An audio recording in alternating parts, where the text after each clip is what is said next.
Hello students.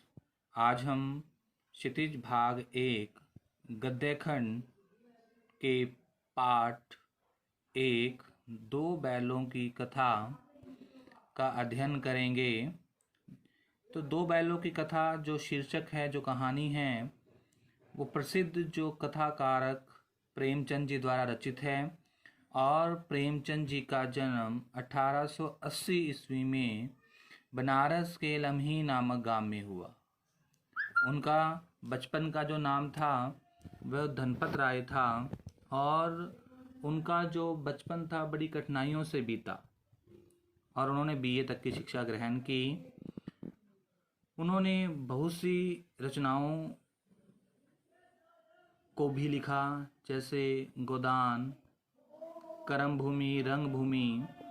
तो दो बैलों की कथा में अत्यंत ही भावनात्मक रूप में को प्रस्तुत किया गया है।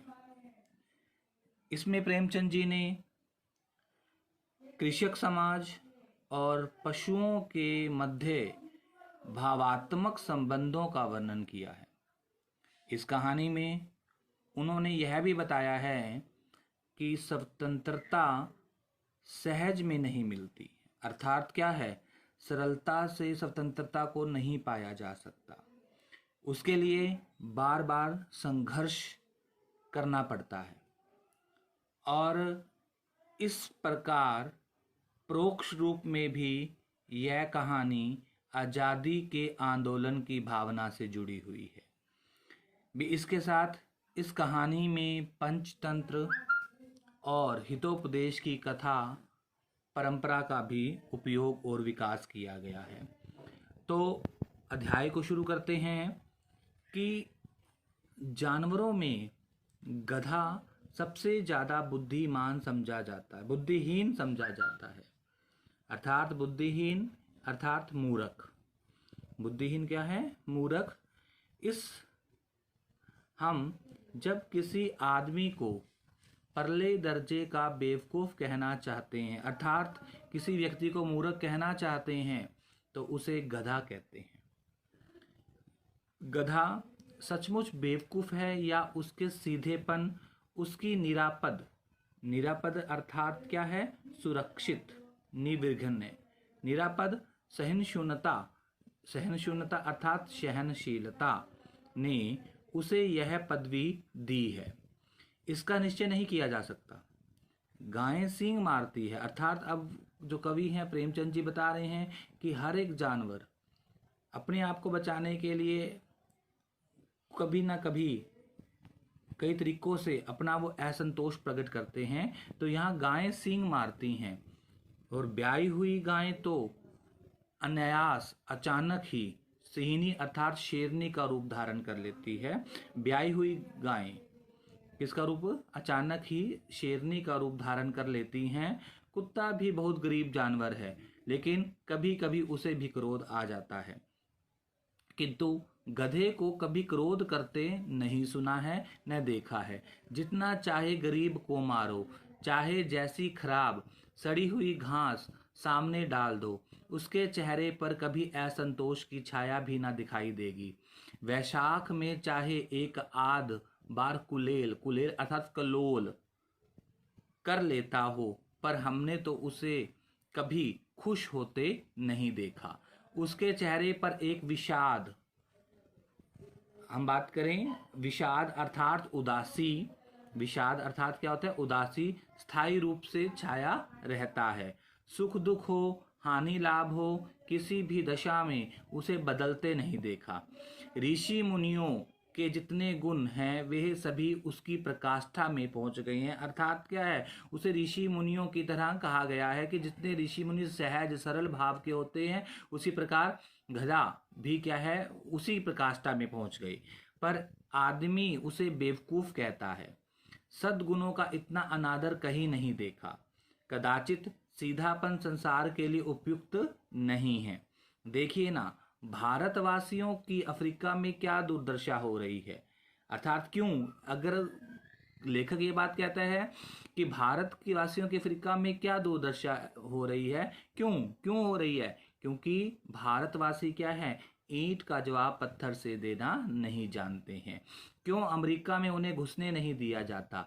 बेचारे शराब नहीं पीते हैं, 4 पैसे कुसमय अर्थात बुरे समय के लिए बचा कर रखते हैं, जी तोड़ काम करते हैं, किसी से लड़ाई झगड़ा नहीं करते, 4 बातें सुनकर गम खा जाते हैं, फिर भी बदनाम हैं। कहा जाता है वे जीवन के आदर्श को नीचा करते हैं। अगर वे भी ईंट का जवाब पत्थर से देना सीख जाते तो शायद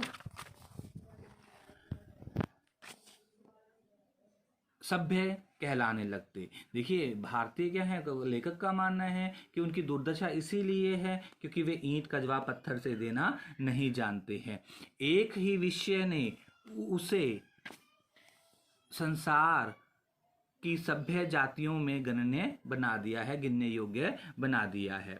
लेकिन गधे का एक छोटा भाई भी है और उसमें उससे कम ही गधा है, और वह है बैल। जिस अर्थ में हम गधे का प्रयोग करते हैं, कुछ ऐसी ही मिलते जुलते अर्थ में बछिया के ताऊ का भी प्रयोग करते हैं। कुछ बैल को शायद बेवकूफों में सर्वश्रेष्ठ कहेंगे, मगर हमारा विचार ऐसा नहीं है। बैल कभी कभी मारता है, कभी कभी अड़ियल बैल भी देखने को आता है, और वह कई रीतियों से अपना असंतोष प्रकट करता है। रीतियां अर्थात कई तरीकों से, अतएव उसका स्थान गधे से नीचा है। तो झूरी जो है, झूरी काछी के दोनों बैलों के नाम थे हीरा और मोती। अर्थात झूरी के 2 बैल थे, उसके नाम क्या थे, हीरा और मोती। दोनों पछाई एक प्रकार के पशुओं की जो प्रजाति होती है ना, पछाई जाति के थे। देखने में सुंदर, काम में चौकस डील थे। बहुत दिनों तक साथ रहते रहते दोनों में भाईचारा हो गया। दोनों आमने सामने या आस पास बैठे हुए एक दूसरे से मूक भाषा, अर्थात क्या है, देखो जानवरों में तो हमारे जैसे मनुष्य की तरह बोलने की शक्ति नहीं है, लेकिन वो मूक भाषा में विचार विनिमय करते थे, आदान प्रदान अपने विचारों का करते। एक दूसरे की मन की बात कैसे समझ जाता था हम नहीं कह सकते। अवश्य ही उनमें कोई ऐसी गुप्त शक्ति थी जिससे जीवों में श्रेष्ठता का दावा करने वाला मनुष्य वंचित है। दोनों एक दूसरे को चाटकर और सूंघकर अपना प्रेम प्रकट करते। कभी कभी दोनों सींग भी मिला लिया करते, विग्रह के नाते से नहीं। अर्थात क्या है कि मतलब कि अलगाव या विस्तार की खातिर नहीं, केवल विनोद अर्थात खुशी के भाव से, आत्मीयता के भाव से, आत्मा का एक मतलब कि कहने का भाव क्या, दोनों का आत्मा से मिलन था। जैसे दोस्तों में घनिष्ठता होती है, धोल धप्पा होने लगता, इसके बिना दोस्ती कुछ फुसफुसी, कुछ हल्की सी होती, जिस पर ज़्यादा विश्वास नहीं किया जा सकता था। जिस वक्त ये दोनों बैल हल या गाड़ी में जोत दिए जाते और गर्दन हिला हिला कर चलते, उस वक्त हर एक की यही चेष्टा इच्छा होती कि ज़्यादा से ज़्यादा बोझ मेरी ही गर्दन पर रहे। दिन भर के दोपहर पर संध्या के दोनों खुलते और एक दूसरे को चाट चाट कर अपनी थकान मिटा लिया करते। नाद में खली भूसा पड़ जाने के बाद दोनों साथ उठते, नाद में मुंह डालते और साथ ही बैठते, और एक मुंह हटा लेता तो दूसरा भी हटा लेता। संयोग की बात, झूरी ने एक बार गोई को ससुराल भेज दिया। बैलों को क्या मालूम कि वे कहाँ भेजे जा रहे हैं। समझे, मालिक ने हमें बेच दिया।